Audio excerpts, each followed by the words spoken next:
Marco Antônio Villa, eu sou historiador, trabalhei muitos anos na universidade e nos últimos anos me dedico ao jornalismo. Eu acho fundamental discutir aqui, como fizemos hoje, a história do comércio popular de São Paulo, mostrar que São Paulo foi global antes da globalização e a importância dessa região de 25 de março, Canindé, Brás, Paris, a importância que ela tem para a economia da cidade de São Paulo, para a economia de São Paulo e para a economia brasileira. Se tem alguns problemas, vão ser logo superados. Importa o dinamismo dessa região e como aqui tem a fusão de vários povos, de várias raças e cada vez é mais marcada e simbolizada pelo progresso.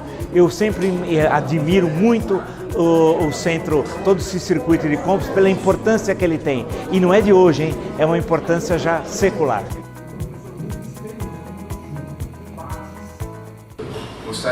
Hoje é uma noite de festa, estamos absolutamente entusiasmados e gostaria de passar a palavra para o professor Villa. Não, primeiro o professor Rubens Figueiredo. Uma pequena palavrinha. Villa, então professor Villa, por favor. Bem, eu vou obrigado. Falar algumas considerações históricas, que afinal eu comento política, história política, mas sou um historiador, né? Não sou um jornalista, tal. Minha formação é em outra área. Eu estudei bastante também a cidade de São Paulo, o estado de São Paulo e algumas outras partes do Brasil. Mas no caso do estado de São Paulo, até o ano passado, eu lancei um livro que trata justamente, quando eu vim embora, a história da migração nordestina para São Paulo, em que trata muito dessas questões que envolvem as mudanças que ocorrem na região metropolitana de São Paulo, e em São Paulo em especial, em relação a tudo, né? A moradia, ao comércio, a urbanidade que vai surgir em São Paulo, né? E um outro trabalho, já de alguns anos atrás, que deu até uma série que passou várias vezes na TV Cultura, chamado Histórias da História de São Paulo, que é com base num livro meu chamado Breve História do Estado de São Paulo. Sobre o Estado de São Paulo não existe quase nada. Sobre a cidade de São Paulo tem muito material, mas sobre o Estado não. Fazer um apanhado geral da história do Estado de São Paulo, desde o século XVI, quando da chegada lá de Martim Afonso de Souza a São Vicente, até os tempos contemporâneos e tal, né? Que fazia parte de um grande projeto de história do Estado de São Paulo, que levaria um museu, eu não sei se o verbo é no passado ou no presente, ou se existirá esse museu, se o verbo é no futuro, ali na Rua do Gasômetro, na Casa das Retortas. Gastou-se uma fortuna em tudo aquilo, e até hoje o museu não acabou, né? Acho que vai acabar quando o Palmeiras for campeão mundial, né? Porque faz tempo. É uma provocação. Você vê, convidado faz provocação, é demais. É o cume onde nós chegamos, né? Mas aquele museu de história do Estado de São Paulo, na Rua do Gasômetro, eu participei, o livro fazia parte do projeto, uma série de publicações, e é um museu virtual, igual o Museu do Futebol. O museu está pronto. Já era para ter sido inaugurado em 2009, 2010. Bem, 8 anos depois, está tudo paralisado, apesar de estar toda pronta a parte virtual, que ficou muito boa, com a participação de muita gente. Foi um trabalho muito bem feito, com muitos colaboradores, gente competente nessa área de trabalhar com a modernidade de museus e tal. Pessoal que trabalhou no Museu de Futebol, na organização do Museu de Futebol e do Museu da Língua Portuguesa, porém, uma série de problemas de ordem econômica acabaram, e até de ordem ambiental, porque a Casa das Retortas, na Rua do Gasômetro, não sei se vocês sabem, vocês devem conhecer ele perto da Avenida Mercúrio, né? Se é gasômetro é porque tinha gás.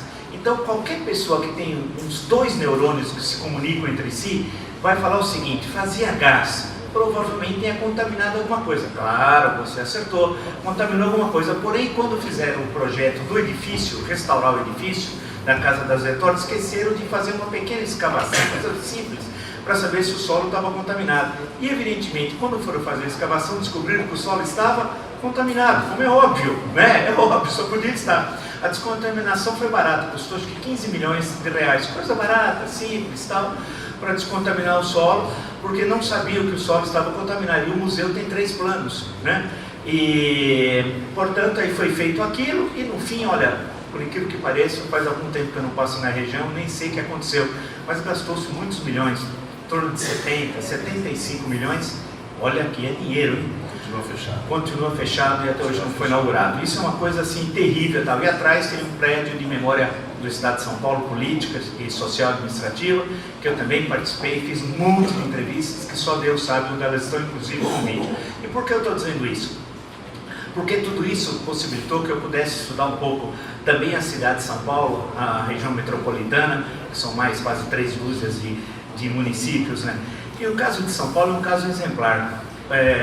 No século XVI, São Paulo é nada. A cidade de São Paulo, na verdade, é uma vila, não é uma cidade ainda. É a povoação mais para o interior da América Portuguesa, que grande parte da América Portuguesa ela está toda no litoral, né? Toda no litoral, ou em São Vicente, ou em Pernambuco, ou na Bahia, que são as áreas iniciais de ocupação aqui no Brasil. A cidade de São Paulo, que na verdade a gente diz que ela foi fundada 25 de janeiro de 1554, mas tudo isso é muito mais uma ficção, porque quando foi criado nessa data, era lá uma cabana ali onde é o pátio do colégio hoje, feito não por José de Anchieta, porque José de Anchieta era um noviço da ordem da Companhia de Jesus, mas por Manuel da Nóbrega, que vai ser o superior e que viaja por todo o Brasil. Muitas vezes ele vai do Brasil para Portugal várias vezes naquele período. Então, quando é fundada, é uma pequena escola de tentativa de evangelização de indígenas e tal. Era isso, os jesuítas eram muito eficazes no processo de evangelização, muito hábeis no aprendimento de línguas indígenas e tal, utilização da música, de várias formas, do que na época se considerava essenciais para a evangelização. A gente sempre tem que pensar historicamente no momento histórico, não pode exigir do agente histórico que naquela época ele não podia ser. Então, imaginava-se que todos deviam ser evangelizados e que o papel da Companhia de Jesus era fazer isso no Brasil. Era uma ordem criada há muito pouco tempo, quando vem a criação de São Paulo em 1554, fazia cerca de 20 anos que tinha surgido a Companhia de Jesus, com o Inácio de Loyola, que foi que fundou tal. Mas São Paulo é nada, século XVI não acontece nada, na capitania de São Paulo quase nada, tal porque o eixo econômico acaba sendo a região de Pernambuco e um pouco da Bahia, em torno do região baiano de Salvador. É só a partir, já passa o século XVII, nada de importante, né? Só a partir ali do final do século XVII começa a surgir, tendo em vista a pobreza aqui da região de São Paulo, começa a surgir expedições para o interior do Brasil em busca de apresar indígenas. O que era apresar indígenas? Era conquistar indígenas, trazê-los para o litoral e vendê-los como escravos para o Nordeste açucareiro. Era isso. Começa a surgir uma atividade que ficou conhecida a posteriori pelo nome de bandeirantes. Eram as bandeiras que andavam em fila, que seguiam os caminhos indígenas, vale lembrar os caminhos iniciais da ocupação territorial do Estado de São Paulo e do Brasil, eram os antigos caminhos indígenas, apresavam os indígenas, vendiam no litoral, que eram ir trabalhar, ser escravizados no Nordeste açucareiro e tal. No século XVIII, São Paulo muda um pouco de papel, no começo do século XVIII, porque tinha sido descobertas as minas, começando no Ribeirão do Carmo e Mariana, Minas Gerais. As minas são primeiro descobertas Minas de Ouro, primeiro em Minas, depois em Mato Grosso, depois em Goiás. E aí a ação desses bandeirantes que iam para o interior vão começar a fazer um processo de reconhecimento do interior do Brasil, e aí são descobertas minas que levam um grande surto da exploração de ouro, mas o surto mesmo é até a metade do século XVIII, mas que tem pouco reflexo sobre a economia de São Paulo, que continua muito pobre. Se vocês visitarem o pouco que restou das casas bandeirantes, são pouquíssimas, sobra dedo numa mão para vocês encontrarem Casa Bandeirante propriamente dita. Vocês vão ver que as construções são muito precárias e tem móveis muito rústicos, quase que não há móveis. Em suma, mesmo com a exploração mineira nas Minas Gerais, que leva ao enriquecimento da capitania das Minas Gerais, que se separa de São Paulo em certo momento, São Paulo, propriamente dita, a região do entorno de São Paulo continua muito pobre. Quando vem o processo da independência, e paradoxalmente a independência aqui, no Ipiranga, né, que está lá no nosso hino, as margens plácidas, etc. tal, que na gestão Marta Suplicy era que ele ia canalizar o córrego Ipiranga. Então, quando você ia conhecer onde foi a independência, foi aqui embaixo tal, né? A idiotia nacional é fantástica, a gente faz coisas assim que até o diabo duvida tal. Queriam canalizar o ouro, ao contrário, teriam que despoluir o Ipiranga, né? Por sinal, o museu que está fechado, né, desde 2013 e só vai abrir em 2022. É inacreditável, porque você vai ficar 9 anos com o museu fechado. É inaceitável, mas continua lá. Ninguém está nem aí com o museu, não foi feito um processo de restauração, pelo contrário, ele está pior agora em 2018 do que estava em 2013. Bem, vem um processo que acaba acontecendo aqui por mero acidente histórico, numa visita de Dom Pedro I e tal. Depois é confirmado o processo da independência em 12 de outubro, lá no Rio de Janeiro, quando Pedro I é coroado imperador do Brasil, mas São Paulo, em seguida, tem uma Assembleia Constituinte, a primeira do Brasil, que foi fechada. apresenta uma proposta de criar, nós não tínhamos faculdade no Brasil, de criar 2 faculdades de Direito, uma em Olinda, em Pernambuco, e outra em São Paulo. Quando vem a proposta de criar em São Paulo, alguns deputados constituintes falam assim, como vai criar em São Paulo que sequer se fala português em São Paulo? E por que sequer se fala em português em São Paulo? Porque a população indígena era predominante em São Paulo e falava a língua geral criada pelos jesuítas e sistematizada pelos jesuítas, até melhor dizendo tal. Há uma discussão, no fim resolve criar a Faculdade de Direito, que é criada em 1826 tal. Mas se nós olharmos todos os livros que tratam sobre São Paulo nessa época, é uma cidade abandonada. Até a década de 70, em 1876, quando faz 100 anos da independência norte-americana, tem uma exposição nos Estados Unidos, na Filadélfia, e o Brasil vai lá, o Dom Pedro II é o único chefe de Estado estrangeiro convidado a fazer parte das comemorações. Ele vai e leva cada livro, um livro de cada província. A província de São Paulo, que era o Império, o Estado era chamado de província. A cidade de São Paulo tinha uma população inferior a de Taubaté, no Vale do Paraíba.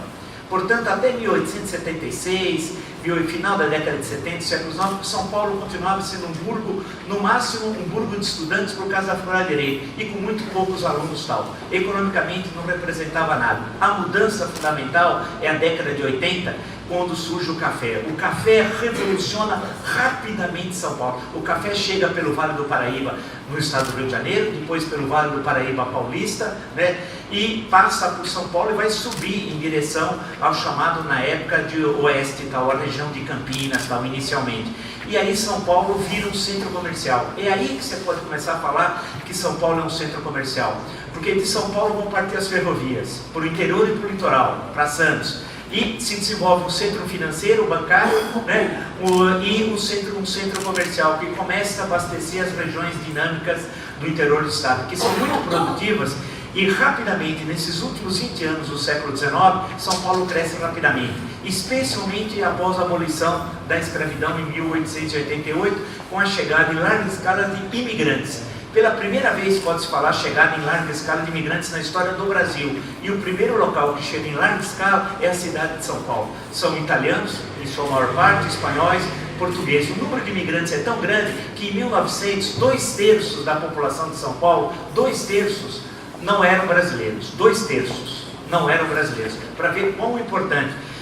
E a forma de falar também, porque tudo isso vai entrando na língua portuguesa. Tanto que o Alcântara Machado, filho desse que é a Avenida na Zona Leste, o Antônio Alcântara Machado, ele tem um livro chamado Bexiga Barra Funda, em que é um ponto lá que você vê que as pessoas falavam uma língua que misturava italiano, espanhol, português, etc. Tal. Então, o grande momento da expansão de São Paulo é o café no interior, São Paulo como centro comercial, e essa São Paulo que nós estamos falando é a São Paulo ali daquela região da Rua São Bento, Rua Direita, da Praça da Sé. É essa São Paulo, é ali Álvares Penteado, né, o Largo São Bento, essa é a São Paulo, a Faculdade de Direito lá no Largo São Francisco.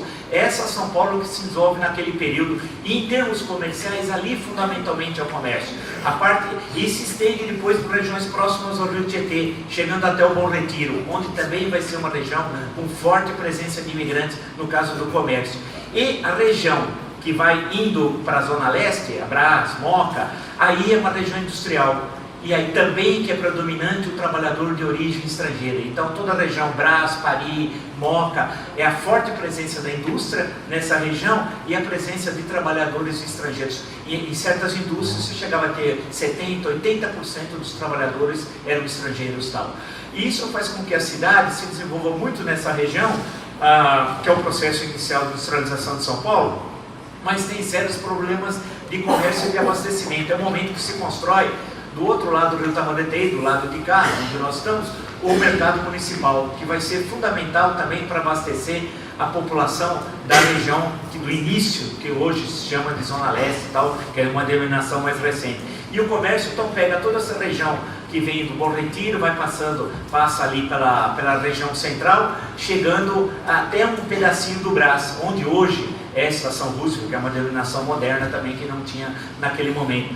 E aí você tem todo um desenvolvimento muito rápido do interior, na parte do interior do estado de São Paulo econômico, que a cidade de São Paulo vira um polo financeiro dos bancos, um polo comercial, um polo de transportes, todas as ferrovias partem de São Paulo. E São Paulo, na década de 20, do século XX, é um estado cortado por ferrovias. Você tem ferrovias que atingem o Rio Grande, atingem o Rio Paraná, chegam próximo ao Rio Paranapanema. E o litoral sul de São Paulo também tem ferrovias. Então, é incrível quando você pega os relatos do governador Washington Luiz, que antes de ser presidente foi prefeito de São Paulo, depois foi governador, ele percorreu todo o estado com ferrovia, o estado de São Paulo e tal. E tudo passa por São Paulo. Então São Paulo veio um grande centro comercial. Não era a maior cidade do Brasil. A maior cidade do Brasil ainda, até os anos 50, até mais ou menos 1957, vai ser a cidade do Rio de Janeiro. Mas São Paulo é que vira a segunda cidade e cresce muito rápido. E aí começa um fenômeno de chegar correntes de imigrantes de várias regiões do mundo. Não só da Europa, como começa a chegar imigrantes da Ásia, né? E isso vai se acentuando até os anos 30, antes da Segunda Guerra Mundial, que começa, como vocês sabem, em 1939 e tal. Quando termina a guerra em 45, vem nova onda de imigrantes para a cidade de São Paulo. Muitos da Europa Oriental, né, da Europa Central e da Europa Oriental chegam em larga escala também a São Paulo. Além da imigração que tinha ocorrido no final do século XIX, como já disse anteriormente, de italianos, espanhóis, portugueses, né, e a de origem asiática que se acentua na década de 30, especialmente na década de 30 e tal. E é curioso esse fenômeno que São Paulo, em todo esse processo histórico, a cidade tem uma enorme capacidade de receber e de assimilar rapidamente. Então esse processo de receber e assimilar faz com que você não crie guetos, né? Algo que é comum, por exemplo, no próprio Estados Unidos, que você tem regiões, bairros nas cidades que são verdadeiros guetos. No caso de São Paulo é global antes da globalização. Há um processo de inserção e de rápida a identificação com o Brasil. Então, relações que são tensas no mundo, entre povos, religiões, em São Paulo não é. Ao contrário, você tem relações aqui de complementaridade. Eu digo isso porque durante muitos anos eu trabalhei na Rua Oriente, eu dei aula lá para uns meninos e meninas, que muitos tinham lá na escola cristão maronita, tinha muçulmano xiita, sunita, alauíta, tinha armênios, olha a salada, tinha armênios e bem, tinha tudo. Lá era uma espécie de mini Líbano tal. Tinha drusos também, bom lembrar, né? Mas tinha tudo. E ali tudo dava uma coisa harmônica tal. Entre os estudantes tudo funcionava. O que não dava certo é quando ia vir os namoros, aí que era o problema. Quando o muçulmano sunita namorava com uma cristã maronita, aí dava confusão. Mas as coisas se resolvem rápido. Então o que chama a atenção é essa capacidade que São Paulo sempre teve. E a partir já dos anos final dos 70, início dos anos 80, do século XX, com a São Paulo já sendo a maior cidade do Brasil, desde 57 a maior cidade, ocorre um fenômeno interessante. Diminuiu algo que marcou a história de São Paulo, especialmente a partir de 1945 até final dos anos 70, que é a migração nordestina. A migração nordestina foi, depois da guerra, o deslocamento nordeste de São Paulo, especialmente São Paulo, um pouco Rio e um pouco oeste do Paraná, mas São Paulo em especial, foi o maior deslocamento populacional do mundo ocidental. Não há deslocamento no mundo ocidental tão grande como o que ocorre no Brasil entre 1945 e final dos anos 70. Né? E esse deslocamento fundamentalmente chega a São Paulo. E o que acontece? Essa população rapidamente assimilada. Isso é um fenômeno. Grande parte no comércio, parte na indústria, nascente indústria, foi na época de Juscelino Kubitschek, que foi presidente entre 1956 e 1961, mas você tem um rápido processo de industrialização, quando São Paulo ainda é uma cidade industrial, hoje não é, hoje São Paulo fundamentalmente é uma cidade de serviço, mas não era, à época uma grande cidade industrial, e é o grande momento da expansão comercial. Todos esses centros atacadistas, o comércio popular, está intimamente vinculada à migração nordestina, que se intensifica nos momentos de seca. Por exemplo, as secas de 51, 52, a seca de 1958, que foi terrível, que leva à criação até no ano seguinte da Sudene, e assim por diante e tal. Quando há uma diminuição desse fluxo a partir do final dos anos 70, tem a chegada de novos imigrantes, da Ásia também. Né? Aí a presença, em primeiro momento, de coreanos era muito grande, né? Depois você tem um fenômeno mais recente da chegada de chineses, e no caso da América do Sul, a chegada de bolivianos, peruanos, né? em especial, mas não só, né? Que faz com que, por exemplo, essa região aqui do circuito de Campos, é curioso que ela é um mundo, tem todas as nacionalidades. E E o incrível é como você consegue uma convivência entre nacionalidades que, no seu local de origem, insisto, há contradições gravíssimas entre elas, tal, né? Então, se teve problemas entre gregos e turcos ao longo da história, e teve, a independência da Grécia foi uma longa luta histórica, aqui as coisas se relacionam bem. Se o Líbano sempre teve muitas tensões, infelizmente, tivemos uma última e trágica guerra civil há pouco tempo atrás, ainda bem que há um processo de paz, Beirute volta a ser uma cidade importante, apesar de alguns conflitos que tem ocorrido recente. Você tem muçulmanos xiitas, sunitas, tem os alauítas, tem drusos, cristãos maronitas, tem os armênios, isso que voltaram a ser um país independente, né?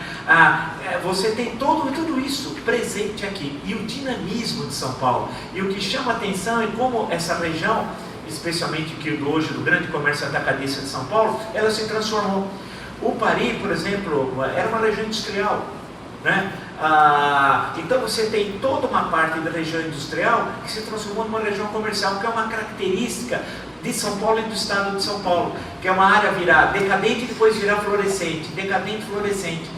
O Vale do Paraíba foi o café, depois Monteiro Lobato chamou de cidades mortas. Hoje é uma área extremamente dinâmica na tecnologia, inclusive construindo aviões, etc, etc, etc. Quer dizer, como São Paulo consegue ter um fenômeno de recriação, você tem uma crise, se recria, se dá um salto, aquela região cresce. Esse é um fenômeno paulista, não um fenômeno brasileiro. Se nós olharmos no resto do Brasil, certas regiões decadentes, elas são decadentes sempre.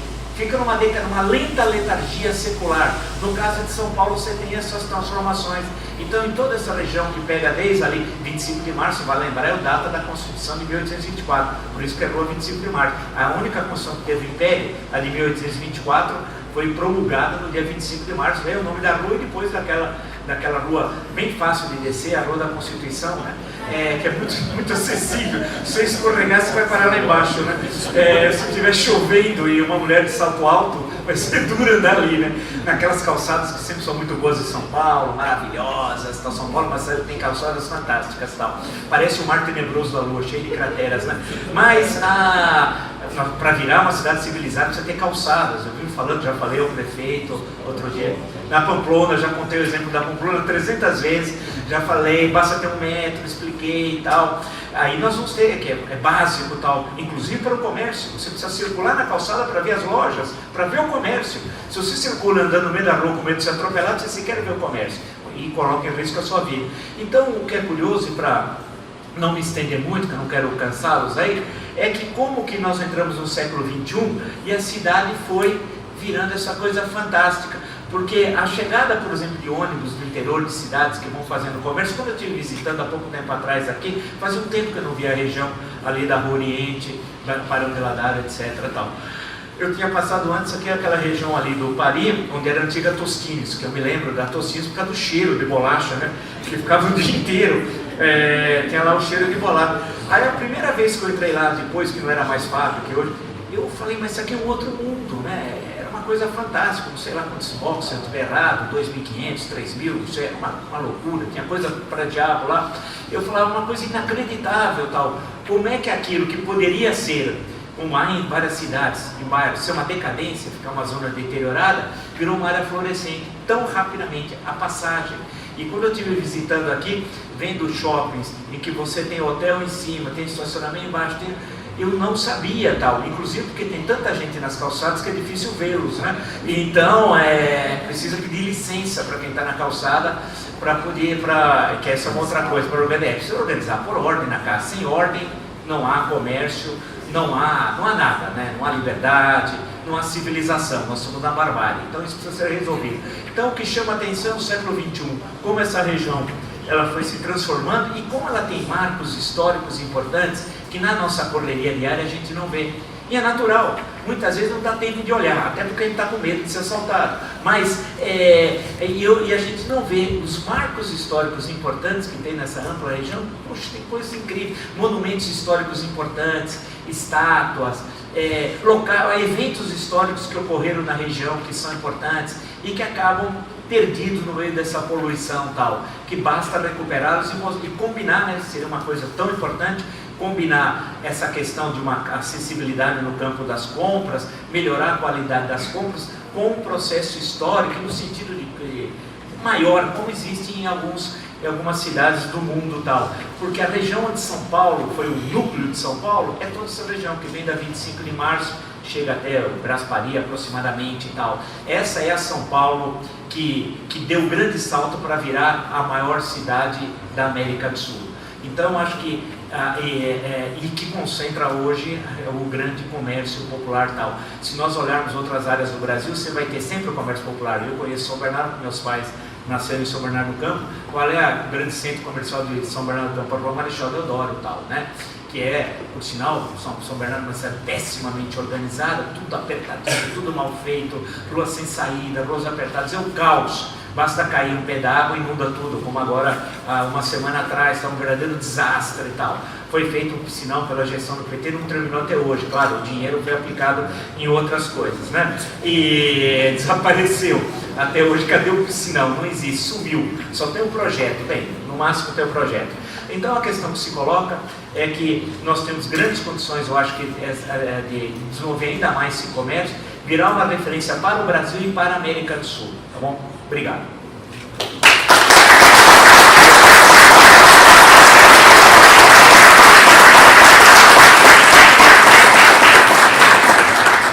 O senhor ainda vai ficar aqui com a gente, vamos ter aqui um bate-papo.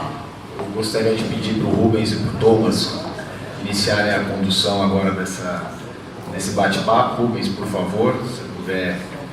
Eu vou aqui fazer uma reflexão rápida aqui de um assunto que me incomoda um pouco quando eu penso e falo sobre São Paulo, que é a visão que o paulistano tem sobre São Paulo, né, Vila?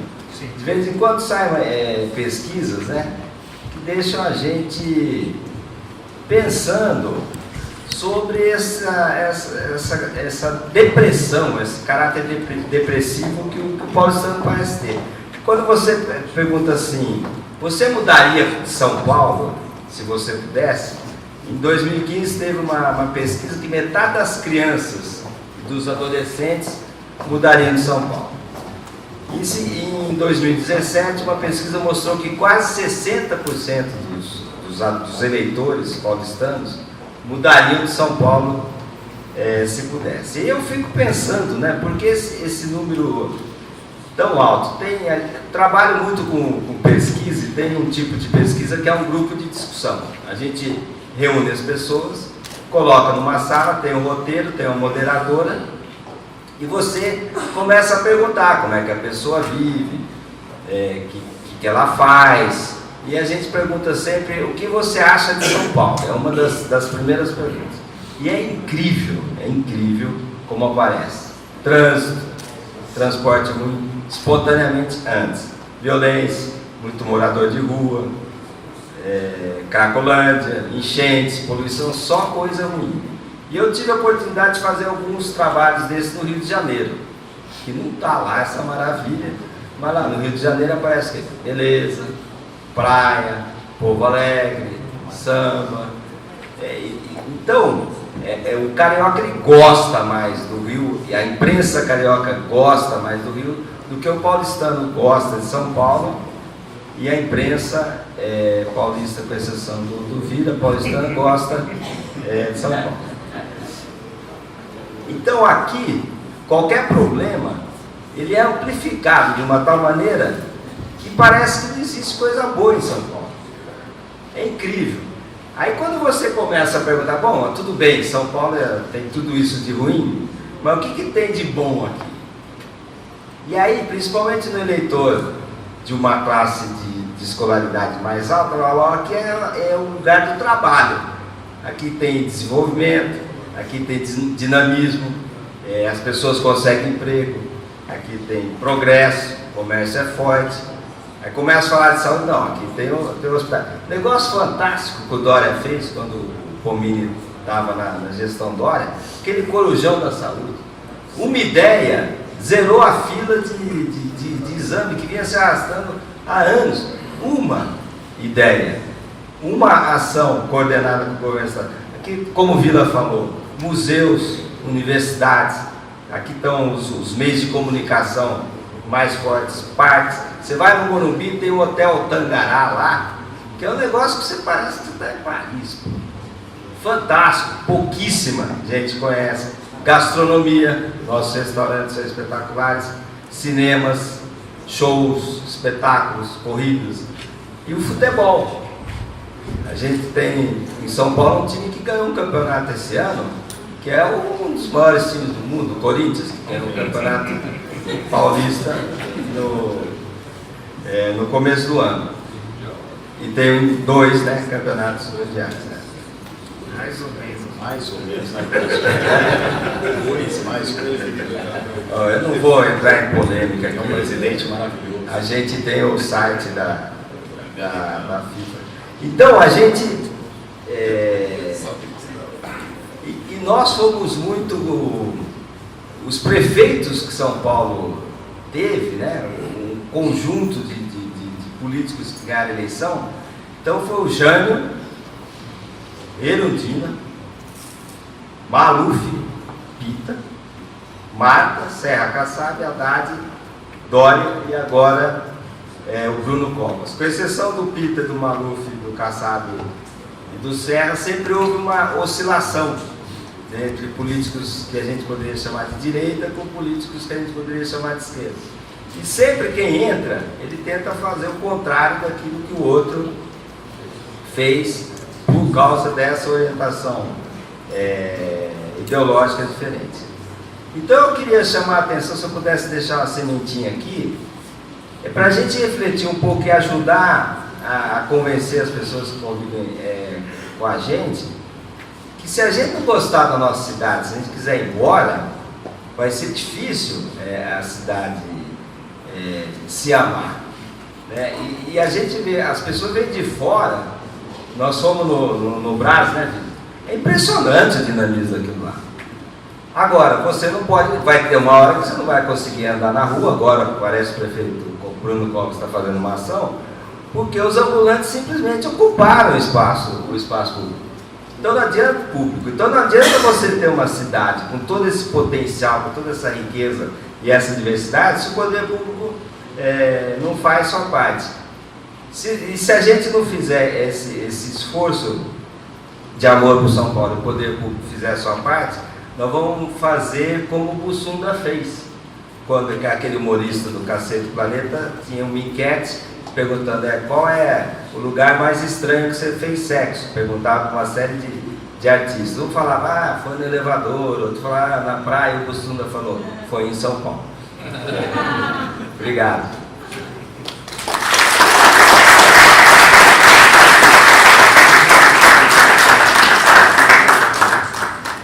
Meu nome é Thomas Ló, sócio diretivo aqui da APEC, conselheiro da APEC, junto com o nosso presidente executivo Gustavo Ledivitz, que vem fazendo um trabalho difícil, árduo, mas é uma tarefa aí que estamos todos juntos com o nosso presidente da APEC, Dr.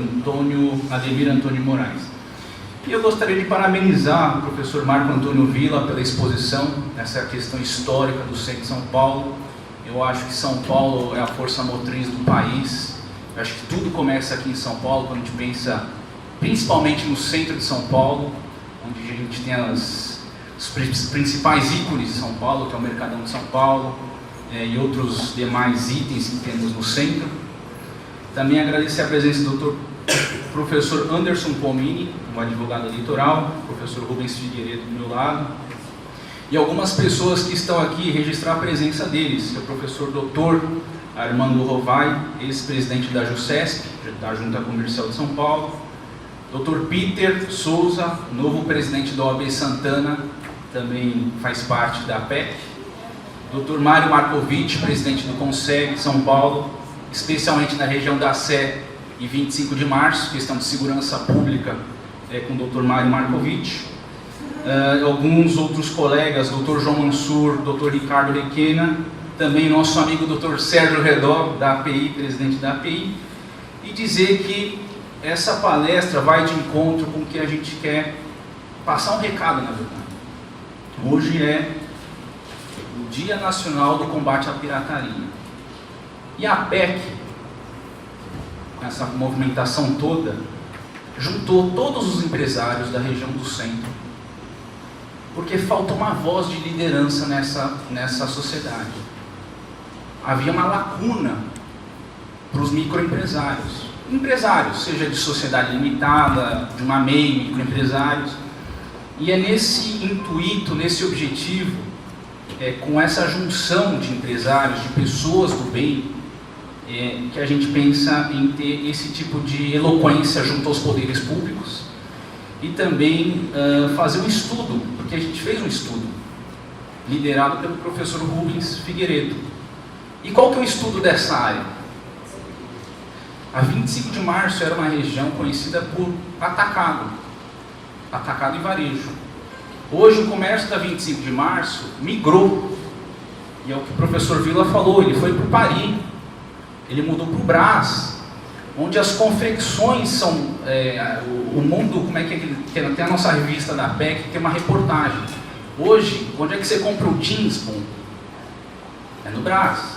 Onde é que você vai procurar produtos de R$ 1,99 na região central? É no Paris. E o que ficou para 25 de março? A 25 é uma potência ainda. É o varejo. É o varejo onde agora, esse final de ano, vocês sabem muito bem que é o movimento do dia a dia. O pessoal aqui do restaurante do Gaúcho sabe. Quantos almoços você vende por dia, Gaúcho? Agora, nesse período agora, varia de 1.500, 1.600. 1.500 almoços, professor Vila, por dia. Por dia. Detalhe, nós estamos no quarto andar. No quarto andar de um empreendimento comercial na região central de São Paulo. E aí viemos fazer os números, porque o professor Rubens fez os números junto com bases científicas, ou seja, ele pegou os números da FEComércio, do Sebrae. E essa região que a gente engloba aqui na PEC, que é a 25 de março, Brás, Paris, Mercado Municipal, Gasômetro, Sé, Liberdade, a gente aqui, a força de cada um de vocês, movimenta 29 bilhões por ano. A gente atrai 2 milhões de turistas todo dia. Temos cerca de 300 mil empregos diretos naquela região. E quase 50 mil empresas constituídas naquela região. Ou seja, é uma força que está adormecida. Só que a partir do momento, professor Redó, que a gente se junta e lidera uma associação com a finalidade de representar a sociedade civil que precisa, porque o que a gente quer naquela região? Melhorias. O que a gente precisa atingir aquela região? É o turismo. Então, o nosso ideal é o desenvolvimento da região, juntamente com a revitalização do centro. Eu acho que é uma pauta que ficou esquecida ou levantada por alguns governos atrás, mas nunca de fato alguém conseguiu concretizar.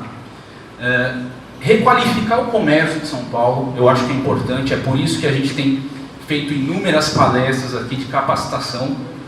E hoje, um dia especial, que até faço menção à nossa colega doutora Solange, que trabalha no compliance do Shopping 25 de março, um gibi em 2 línguas, seja em mandarim e em português, para a gente fazer essa capacitação para toda a região da 25 no combate nacional da pirataria. Está aqui com o Dr. Pomini aqui, se puder mostrar para a gente. Então esse é um trabalho da PEC, e aqui eu quero entrar num assunto com o professor Vila, que ele falou muito bem aqui da integração dos povos, né? Que a gente tem os imigrantes chineses, coreanos, bolivianos, haitianos, e dizer que eu sou filho de um hongkonês, meu pai é de Hong Kong, e minha mãe é de Taiwan. Se pegar a linha histórica entre esses, vamos dizer, 2 países, não é? Jamais uma pessoa de Hong Kong casaria com uma pessoa de Taiwan, professor Vila. É verdade. Então, assim, historicamente, se a gente pegar a história da China, 1948, 1949, quando Mao Tse-tung assumiu o poder e liderou o Partido Comunista, entrou o comunismo na China, muitos saíram correndo da China. E para onde foram? Foram para Taiwan, foram para outros países do mundo, e muitos deles também vieram para o Brasil. Então a gente tem 2 situações interessantes com que aqui no Brasil acho que tem uma integração boa, né? Você tem aqui os japoneses e os chineses convivem muito bem. Se você pegar a história da China com o Japão, existe uma grande rixa entre esses dois povos, as duas culturas. Então fica a minha opinião de que o Brasil realmente é uma nação que recebe bem os nossos imigrantes, né? Seja aí os coreanos, bolivianos, chineses, peruanos, haitianos, mas o nosso papel aqui da PEC é realmente capacitá-los para o mercado formal, porque todos esses números que eu falei são números formais, professor Vila. Imagina se a gente transforma esses números para formalidade. Aí, com certeza, arrecadação de impostos, melhoria da região, tudo vai ser trazido para o benefício, não só o benefício para a sociedade. Então é nesse aspecto que eu acho que esse é o papel fundamental da PEC, da criação da PEC. E queria seus comentários a respeito dessas indagações, professor Gil. O papel da prefeitura é essencial como parceira nesse processo, que precisa ter uma transição, acho eu, de quem sai do comércio ilegal para o comércio legal. É um processo de transição, de qualificação da força de trabalho, né? E que leva também a uma transição na parte dos impostos, ou seja, você vai começar a contribuir algo que você nunca pagava. E ele precisa entender que ao fazer isso é bom para ele também. É um trabalho de convencimento, isso não é um trabalho fácil. É um trabalho de médio prazo tal. Agora, tem um momento que ele precisa ser feito. Agora, há muitas vezes um receio, que eu não entendo o porquê, do poder público enfrentar essas questões.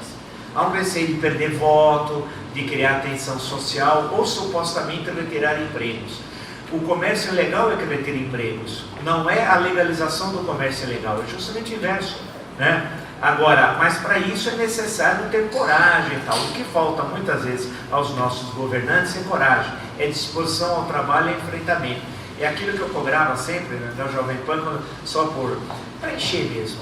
Eu li a agenda do antigo prefeito, do meu prefeito há 2 gestões atrás, né, a agenda dele todo santo dia. Eu pegava a agenda, abria, ele começava a trabalhar, o Jaiminho Haddad. Jaiminho porque é um personagem do seriado Chaves, que é o carteiro que sempre estava com fadiga, né? Eu chamei ele de Jaiminho e ficou o Jaiminho, tanto que eu não chamo ele de Fernando, primeiro era o Jaiminho. Aí ele começava a trabalhar às 10, parava meio-dia, voltava às 2, parava às 5. Pô, uma cidade como São Paulo, que é pequena, que é a população pequena, que não tem problemas, uma cidade tranquila, e ele sempre descansando. Chegou até a falsificar a agenda uma vez, para me enganar, vê que ponto ele chegou, de adolescente, e foi processado pelo Ministério Público, ele falsificou o documento oficial. É um absurdo tal. Depois, quando ele veio na Jovem Pan, nós tivemos um encontro, todos os candidatos em 2016, é um vídeo muito conhecido, acho que tem 6 milhões de views aí. A primeira pergunta minha foi sobre o quê? Agenda. Claro, eu perguntei ao candidato, o senhor tem um problema físico ou emocional com o trabalho? Porque podia ser um trauma na infância, né? O cara teve um trauma de infância e não conseguia trabalhar. Pode ser, agora, por exemplo, está passeando, eu quero saber quem paga as contas dele, né? Então, a grande questão... Está em Nova York, ele não vai para o Gabão, para Uganda, da Omé, né, Cuba é legal, tem muita coisa para comprar em Cuba. Então, o que chama a atenção, então, é essa falta de determinação dos administradores, né? Tem que chegar, que também não é, evidentemente, uma ação truculenta, não é isso? Ninguém está falando em truculência, mas uma ação planejada de reocupação do espaço territorial, né? Isso é uma... E o Estado brasileiro, o Estado, estou falando de instituição, perdeu até nos presídios. O Estado não controla, quanto mais controlar uma rua. É isso, virou caos. Então, a coisa que é um trabalho difícil, mas tem que começar a ser feito, e isso traz eficácia, modernização, qualificação da força de trabalho e atrai mais compradores. Isso que é fundamental, porque melhora a qualidade da compra. E quando muitas vezes eu estava lendo até, vi esses números e observei a ligação entre alguém chegar, comprar um monte de várias mercadorias para levar para a sua cidade e revendê-las, e ao mesmo tempo ter um centro gastronômico, e falar, olha, eu posso comer aqui e aqui. Você tem um centro gastronômico tão plural que você tem um mundo na região. você tem a culinária do mundo inteiro, é inacreditável, quer dizer, então você tem tudo isso. Então o essencial é garantir, e isso é central, precisa ter liderança por parte dos comerciantes, dos empresários, com essa relação de parceria com o poder público, entenda-se, a prefeitura e o governo do estado. Professor, só atualizando um pouquinho o senhor, nós lutamos para essa reestruturação do circuito das compras há quase 2 anos. Tivemos assim dificuldades homéricas, desde a época do Jaiminho até o início da prefeitura do governo JB. Inclusive, depois eu pediria para o professor Anderson Pomini, foi um dos grandes incentivadores da nossa luta. Ele, quando secretário de Justiça, foi um dos poucos que acreditou no mercado popular. É muito complexo. Para você ter uma ideia, nessa semana nós iniciamos, na segunda-feira passada, um projeto de retomada do espaço urbano. Hoje, fizeram uma barreira humana na loja de um dos nossos associados, não deixando os consumidores entrar. A polícia preferiu ceder do que impedir que esse ato fosse feito. É um constrangimento tão ilegal que eu não entendo a força que essa população de rua tomou. Enfim, entendo, existem milícias, existem outras forças muito maiores e muito mais rentáveis que estão por trás de tudo isso. O Bruno tomou uma decisão de coibir, ele tomou uma decisão de retomar o espaço. Isso já é um grande avanço. Agora, precisa requalificar? Claro, estamos dispostos a requalificar? Estamos, mas a gente não pode simplesmente banalizar a Constituição que está acontecendo. A pessoa, o empresário me ligou e falou assim, não estou podendo entrar na minha loja. Depois de 5 minutos me liga o comandante da Polícia Militar falando, resolvi liberar novamente o comércio ilegal. Gente, o mar virou sertão, o sertão virou mar. Impossível, em uma cidade como São Paulo, as coisas caminharem dessa forma. E, viu, Pomini, eu lembro bem quando eu cheguei a primeira vez lá, contando essa história do mercado popular, contando a nossa trajetória, as dificuldades que nós tínhamos e onde a gente queria chegar. O circuito das compras é um circuito absolutamente, é o maior circuito da América Latina. Hoje a gente tem um faturamento de 3 bilhões aproximadamente por mês. Isso formalmente, você imagina dentro da informalidade. Agora, eles não querem se formalizar, eles não querem se melhorar, eles não querem se tornar MEI. O último prefeito, infelizmente, quase me pediu um vale faturamento. Falou, Gustavo, como que eles vão para dentro dos shoppings? Qual é a garantia que eles vão ter de faturar? Veja aonde a gente chegou.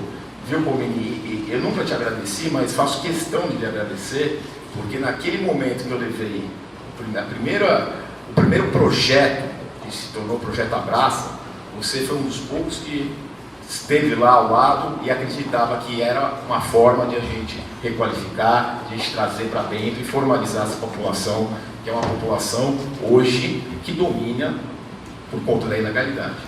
Eu queria que se você pudesse falar um pouquinho sobre essa nossa história, sobre o circuito, e mais uma vez te agradecer, Pomini.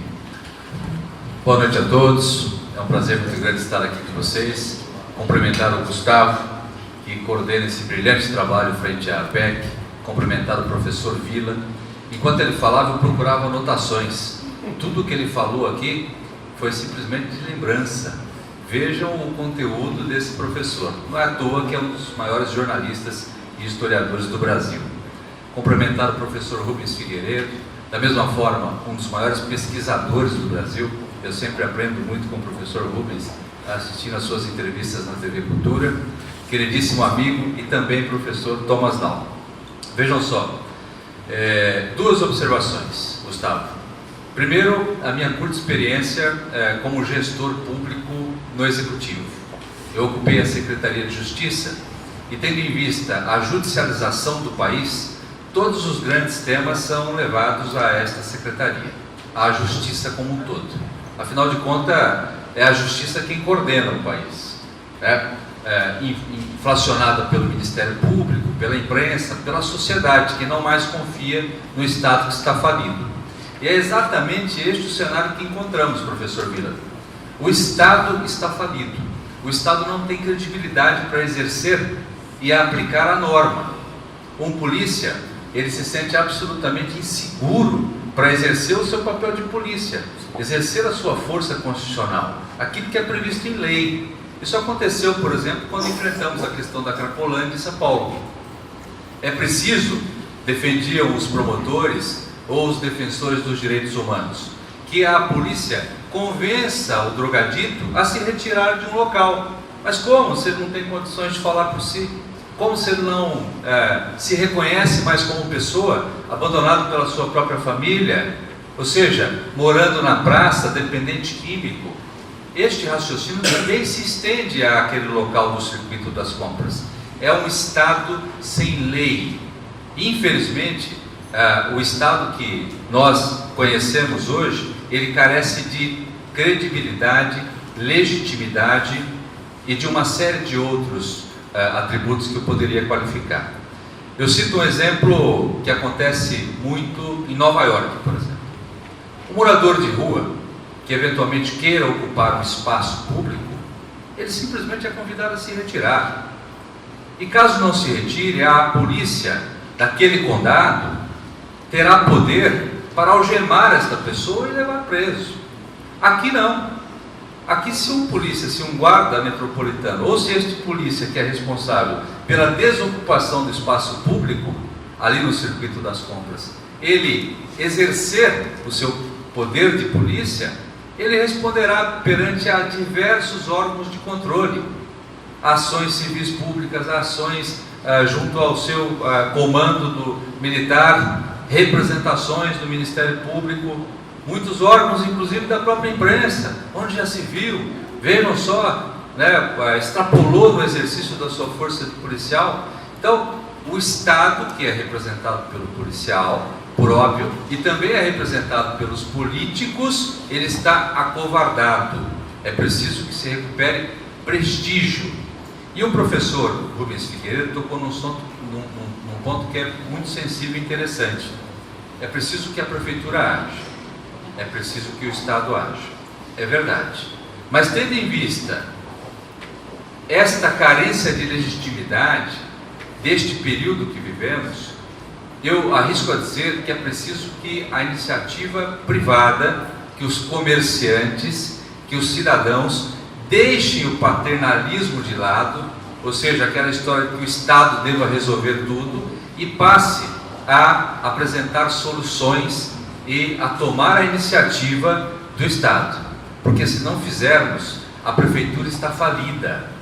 O orçamento, embora se comparado com outros do Brasil afora, 55 bilhões, chama a atenção. Agora, é tudo verba carimbada, 25% para a educação, mais 20% para a saúde, o pouco que resta ali para distribuir para a previdência, para pagamento de servidores públicos em geral, a folha, está comprometido. O prefeito, o chefe do executivo da prefeitura, da maior prefeitura do Brasil, ele tem pouca margem de manobra, né? A operação que é feita junto ao circuito das compras, ela se dá através de uma operação delegada, que foi uma criação do CACAB. Ou seja, o CACAB firma um convênio com o governo do Estado para que os policiais ficassem à disposição do circuito das compras, para que aqueles locais, pelo menos nestes períodos principais, não fossem ocupados pelas pessoas que estão desempregadas. E o Estado, o governante, por óbvio que ele teme várias ações da sociedade, principalmente a tensão social. Qual que é o maior medo do governante? Tensão social. O polícia, quando chega para exercer a sua função típica prevista em lei, ele, ao perceber que ele não vai conseguir controlar aquela ação, ele recua. E recua muitas vezes porque ali está a sociedade representada pelos órgãos de controle que nós criamos, vai com certeza recriminá-lo na sequência. Então, primeira observação, o Estado precisa recuperar o seu prestígio. Enquanto não recupera, que isso demanda décadas, porque passa por um tema relacionado também à credibilidade dos seus gestores, né? E não é por acaso que o Estado perdeu a legitimidade em razão de tanta corrupção e tanta desconfiança do gestor público. Mas enquanto isso, a iniciativa privada deverá exercer o seu papel. como esta iniciativa tomada pela APEC, conduzida aqui pelo Dr. Thomas e pelo professor Gustavo. É esse tipo de iniciativa que certamente se destacará na gestão do Estado nos próximos anos. E aqui, professor, eu gostaria de deixar também uma provocação, talvez para o professor Vila e para o nosso professor Rubens Figueiredo. Nós falamos do comércio do circuito das compras, né? E sempre que nos referimos a esse modelo de comércio, nós, por óbvio, pensamos no comércio físico, ou seja, aquele em que o cidadão se dirige até uma loja, escolhe um produto, compra e leva para sua casa. A pergunta e a provocação é: e o e-commerce daqui a alguns anos? Qual será a influência que o e-commerce poderá exercer neste modelo de comércio, né? Nós teremos mudanças drásticas, uma redução, ou vocês pensam que eventualmente não teremos tanta influência no comércio físico popular como é conhecido hoje? É mais fácil me provocar do que provocar o Vila, né? Deixa o Vila quieto, né? Deixa o Vila. Provocação positiva. Não, se a gente percebe o que acontece nos países onde a tecnologia é mais desenvolvida, a gente vai ver que nos Estados Unidos, por exemplo, os shoppings, muitos shoppings deixaram de ser um local de compra e venda de mercadorias. Shopping hoje é um lugar de entretenimento, é um lugar onde tem restaurante, onde tem shows, onde tem teatro e tem lojas expondo as mercadorias. Agora, a operação concreta de compra e venda é tudo por e-commerce e tudo por aplicativo. Isso deve ser objeto de reflexão, penso, Gustavo e Thomas, desse grupo.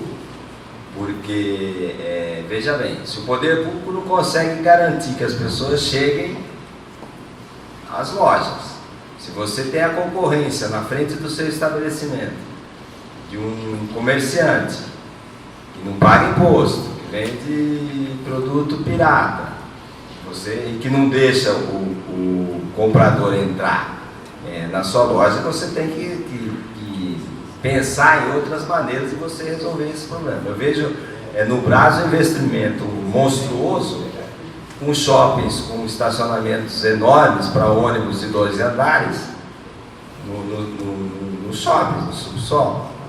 É um negócio. Esse é o modelo de negócio hoje.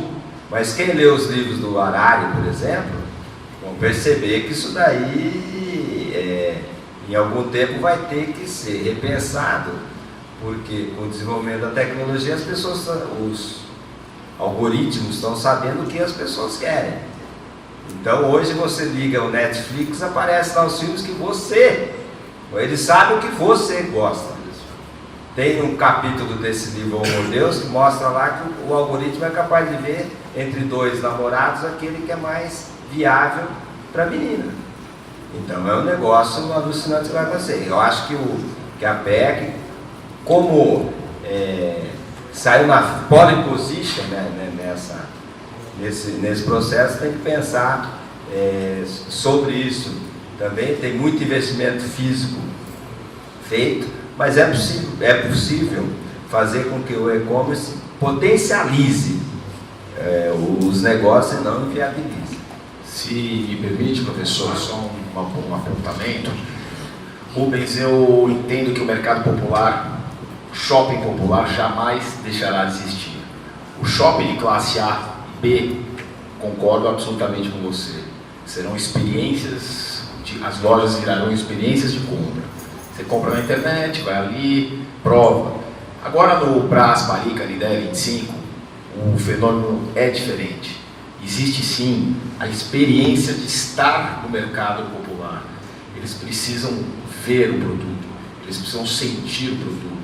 Isso é muito importante para aquelas pessoas que vêm comprar para distribuir nas suas cidades. Eles criam uma liturgia, existe uma experiência, eles precisam disso. Então, eu concordo que a gente precisa aprimorar, a gente precisa reestruturar, porque senão você, sem dúvida, você dificulta a entrada dos consumidores. Mas o mercado popular, os shoppings populares, jamais no Brasil acabarão.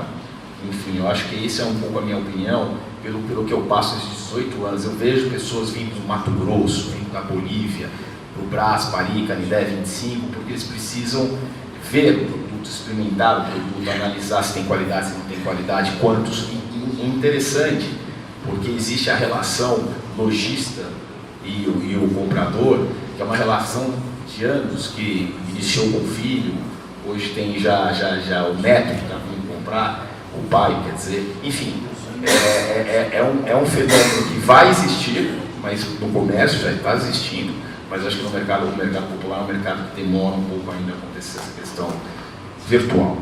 Professor, desculpe. Não, eu estava ouvindo, aprendendo aí com vocês, é que são experiências diferentes, claro, dos shoppings para as chamadas classes A e B e o comércio popular, são duas coisas diferentes, né? Experiências de compra distintas também, e públicos diferentes, né? Quem vai ao shopping vai para comprar uma mercadoria, quem vai a essa região 25, Brás, Paris, Canindé, ou é para comprar ou especialmente para revender aquelas mercadorias, né? Portanto, é uma situação diferente, e daí que ele precisa ter o conhecimento no local da mercadoria, da qualidade, das cores, daquilo que ele acha que eventualmente ele vai ter poder de venda para onde ele volta, depois para a sua cidade. Por outro lado, essa revolução que o mundo está passando, nunca passou uma revolução tão rápida, e tão profunda e tão radical como agora. Não há na história da humanidade nenhum momento da história em que as mudanças foram tão rápidas como agora. Quando a gente começa a falar outro dia com um jovem fax, ele fala: do que você está falando? Fax. Mas o que é fax? É um aparelho assim, sai um papelzinho, passa. Quando surgiu o fax, para mim era uma revolução, uma das coisas mais fantásticas. Eu falei: meu Deus, o documento sai por aqui e tal.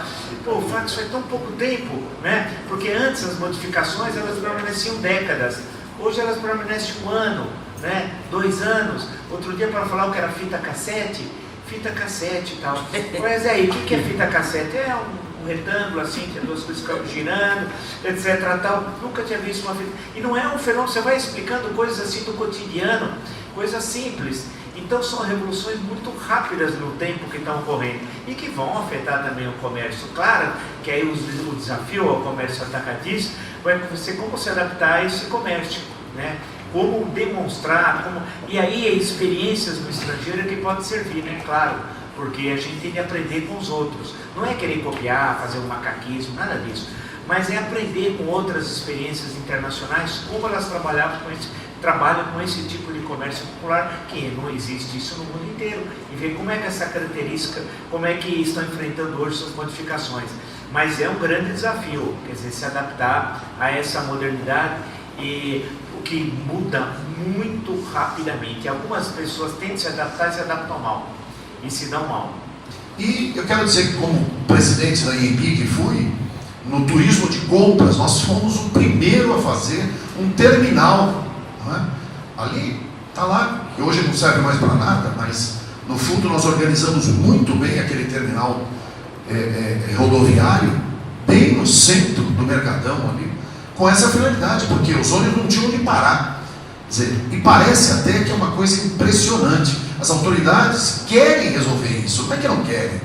As pessoas têm vontade, mas existe todo um processo que impede, e que eu acho que a APEC tem um grande papel nesse processo. E professor, no fundo, eu acho assim, é necessário, e o senhor tem coragem para isso, até porque tem um monte de processo aí que está respondendo por esta coragem. 8, mas são vários.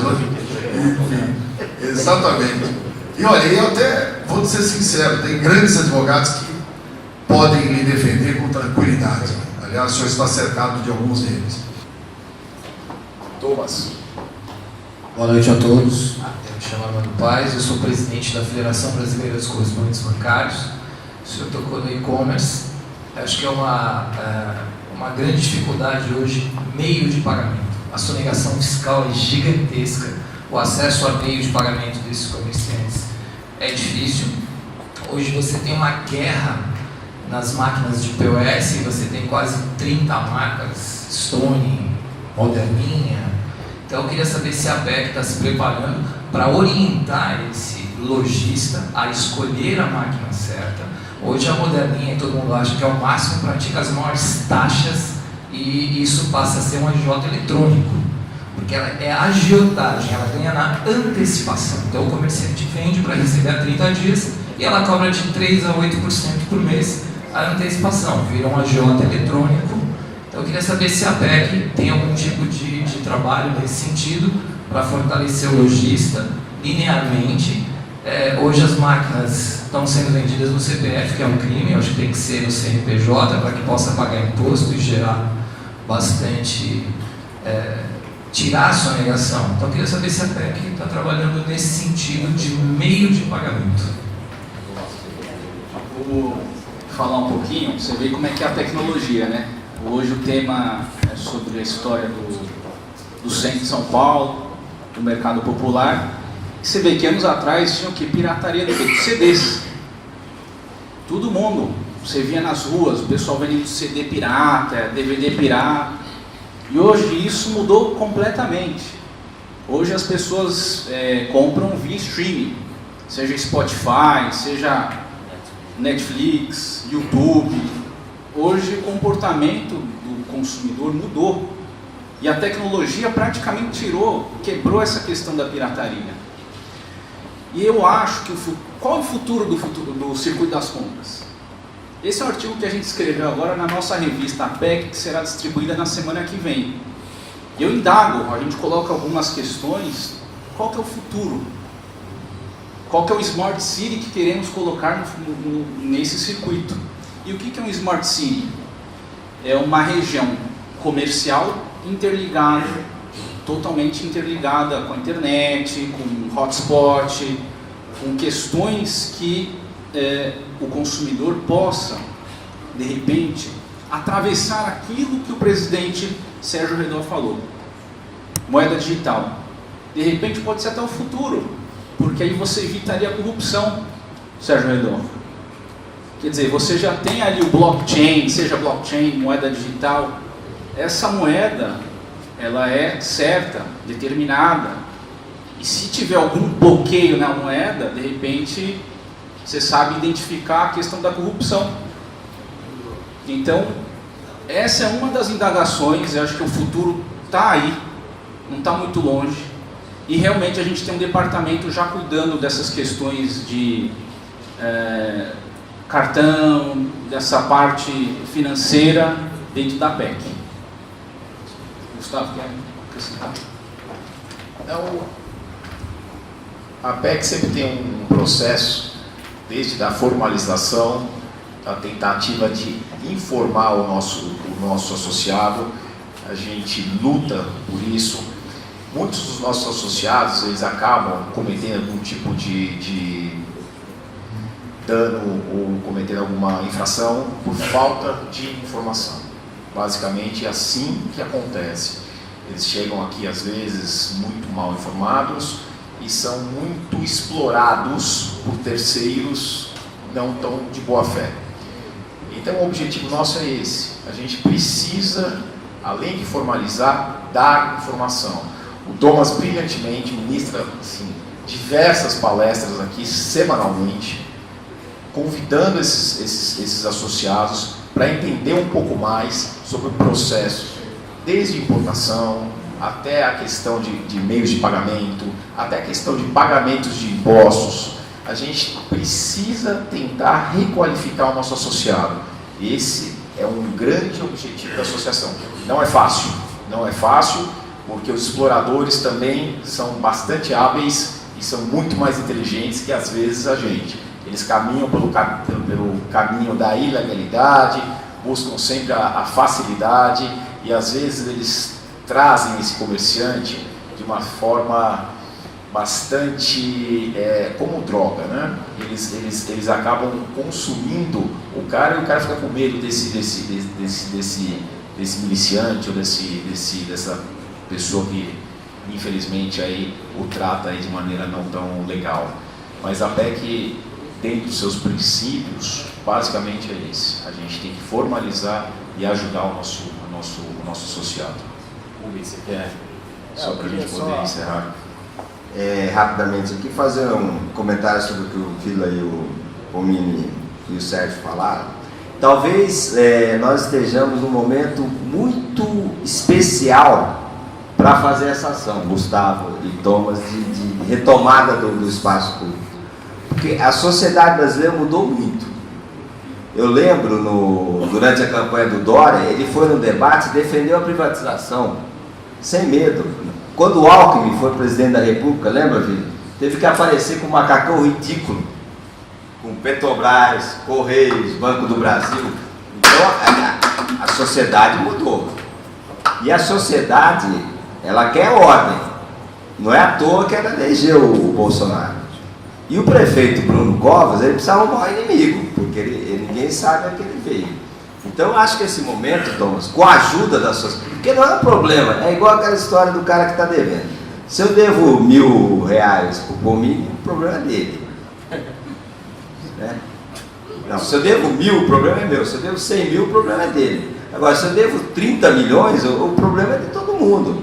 Então o problema de resolver essa questão dos ambulantes não é um problema só é um problema de todo mundo, da sociedade. Então eu acho que existe a confluência do momento muito particular, especial e propício para que essa ação aconteça num curto espaço de tempo. Não é à toa que começou aí com o trabalho do Thomas e do Gustavo. Né?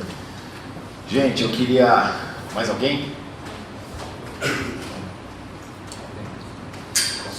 Boa noite a todos, boa noite a todos da mesa, Dr. Thomas Lau, professor Rubens Figueiredo, Dr. Anderson Pomini, professor Marco Antônio Vila e o Dr. Gustavo de Vides. Fácil. Boa noite a todos. Eu sou presidente do Conseg da Rua 25 de Março e da Sé. E tenho uma ponderação para fazer. Nós falamos que o comércio popular é abastecido pelo comerciante que vende produto ilegal, que é financiado pelo crime organizado. Mas o que a gente vê diariamente lá, e claramente, é que as autoridades públicas são omissas porque se beneficiam com esta irregularidade. Vou dar um exemplo que acontece lá e que por nós foi denunciado várias vezes. Tá? Na Avenida Senador Queiroz, esquina com a 25 de março, há um ponto de táxi clandestino. Nós denunciamos há mais de um ano as autoridades públicas, a prefeitura, e nada foi feito. E diante disso, essa esquina entre a 25 de março e a Senador Queiroz é um ponto muito importante.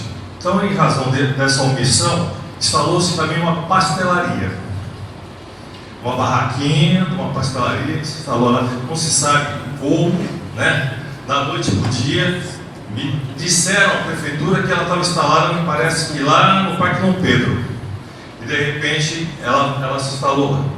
Então fomos lá, denunciamos, mas isso também não aconteceu nada.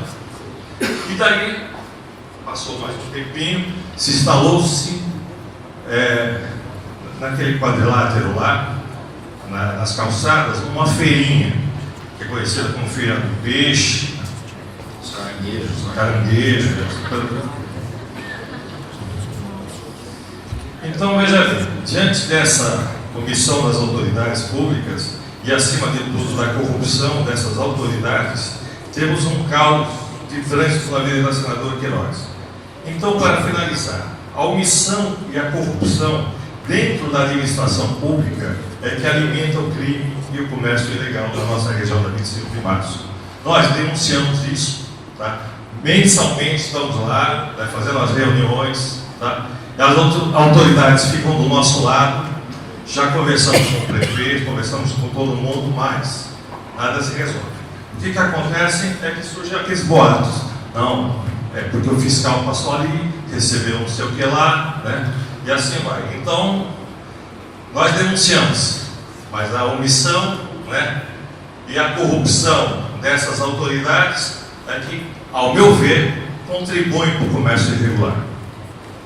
Boa noite, meu nome é João, sou advogado, mas não estou aqui como advogado. Hoje é um dia histórico, é um dia nacional no combate à pirataria.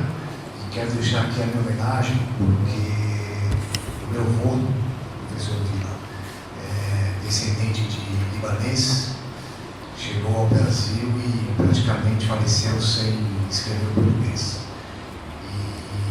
E criou 3 filhos, os 3 filhos vieram os netos, estou aqui hoje formado, ou seja, meu avô também passou pela área que é a Associação Paulista dos Empreendedores, mais do que uma Associação Paulista. Aqui é uma região que abrange o Brasil e pessoas de várias regiões do mundo, como é muito bem explicado pela mesa. Então hoje é um dia histórico, para deixar aqui registrado, e a APEC precisa muito do incentivo das pessoas. E gostaria de saber quanto tempo que a APEC tem para já fazer um evento tão bacana como hoje. Só esse registro. Muito obrigado. Poxa, vocês foram tão gentis aí. E eu acho que é importante, eu lembro quando há 2 semanas, cerca de 2 semanas, 10 dias atrás, teve o prefeito, né, Bruno Covas na região, a Jovem Pan estava lá inclusive cobrindo, eu estava com imagens e tal, eu acabei acompanhando, agradecer o convite. Eu acho que essa luta é longa, mas fadada à vitória e tal, não é fácil, como foi bem destacado pelas questões levantadas, a questão do poder, da corrupção, de você falar e o poder público não ouvir, né, que esse é um problema, ou fingir que não ouve porque obtém benefícios com isso, né, mas a gente não pode desanimar. Ninguém imaginaria, há 3 meses atrás, que o Sérgio Moro seria ministro da Justiça a partir de 1º de janeiro. Há 3 meses, nós não estamos falando há 3 anos ou 30 anos, 3 meses e tal, e isso vai mudar, realmente foi muito bem colocado, e isso vai mudar a história do Brasil, porque na hora que a gente tiver um enfrentamento contra a corrupção e o crime organizado, esse grande crime organizado nacional, que está presente na cidade de São Paulo, né, eles vão começar a ficar com medo, porque sem lei, sem ordem, não há civilização. Então tem que ter um começo, e esse começo vai ser muito importante. E a gente não pode desanimar, né?